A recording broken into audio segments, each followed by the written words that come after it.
Baba Levo na yeye kupitia ukurasa wake wa Instagram ameweza kuonesha kasikitishwa sana na kifo cha MC Pilipili. Moja kati ya taarifa ambayo kiukweli watu wengi imeweza kuwasikitisha na kuwahuzunisha sana. Baba Levo pia ni miongoni mwa watu ambao wanaonesha kusikitishwa sana na hiyo taarifa, ambapo kila mtu anaonesha hisia zake kupitia mitandao ya kijamii. Baba Levo amemposti hapo MC Pilipili na kuambatanisha na wimbo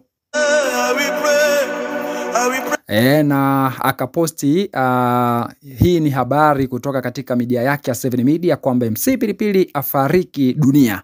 Baba Levo akaandika kwamba moja kati ya habari mbaya sana. Moja kati ya habari mbaya sana. Tunafahamu MC Pilipili alikuwa ni mchekeshaji vile vile, ambako Baba Levo pia na yeye hayo kwenye mambo hayo ya kwenye hiyo tasnia ya kuchekesha pia yuko huko.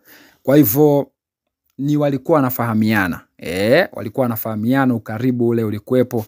Baba Levo anasema moja kati ya habari mbaya sana ni hii ya MC Pilipili kufariki dunia siku ya leo.